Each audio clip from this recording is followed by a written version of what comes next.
ఉన్న బంగారాన్ని విడిపించి ఆ రోజు ఆన్లైన్ రేటుకే మేము కొంటాం. Sharma gold company. ప్రతి కూతురికి తండ్రే రియల్ హీరో. అలా ప్రతి తండ్రికి కూతురే ప్రిన్సెస్. ఎంతమంది కొడుకులు ఉన్నా తండ్రి మాత్రం తన కూతుర్ని తల్లిలానే చూసుకుంటాడు.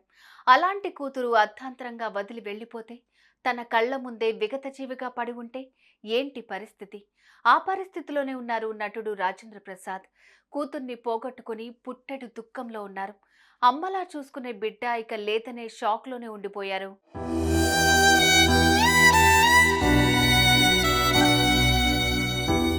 టాలీవుడ్ లో నట కిరీటిగా పేరు తెచ్చుకున్నారు రాజేంద్ర ప్రసాద్. కామెడీ చిత్రాల హీరోగా ఆయన మెప్పించారు.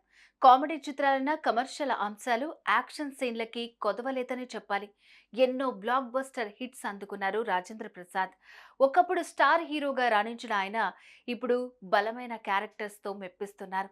అలా ఆల్రౌండర్ గా పేరు తెచ్చుకున్న ఆయన ఇంట్లో ఇప్పుడు కన్నీళ్లు మిగల్లేదు. కారణం, ప్రాణంగా చూసుకునే కూతురు మృతి చెందడం.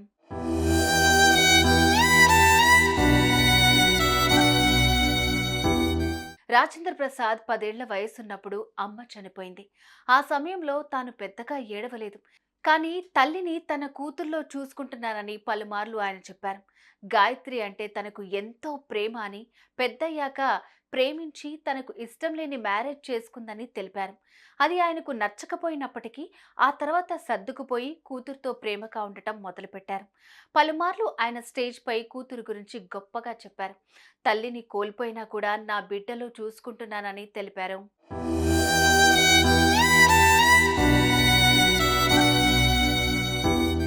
అందుకే కూతురు తన దగ్గరే ఉండేలాగా ప్లాన్ చేసుకున్నారు. ఆమెకు 3 కోట్ల రూపాయలు ఖర్చు చేసి మరీ ఇల్లు కొనిచ్చారు.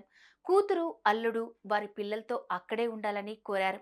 అంతేకాదు, ప్రతిరోజు మధ్యాహ్నం రాజేంద్ర ప్రసాద్ ఇంటి నుంచే కూతురికి భోజనం పంపేవారు. రాత్రికి మాత్రమే వారు వండుకునేవారట.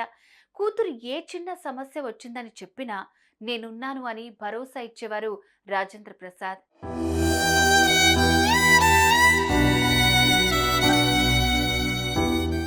ఏమున్నా ఎంతున్నా పిల్లలకే ఇస్తారు తల్లిదండ్రులు. అదే చేశారు రాజేంద్ర ప్రసాద్ కూడా. ఎప్పటికప్పుడు బిడ్డకు ఏం కావాలన్నా సమకూర్చారు. కానీ ఎవరు కళ్ళు పడ్డాయో ఏంటో, గాయత్రి రాజేంద్ర ప్రసాద్కు దూరం అయింది. అనంతలోకాలకు వెళ్ళిపోయింది.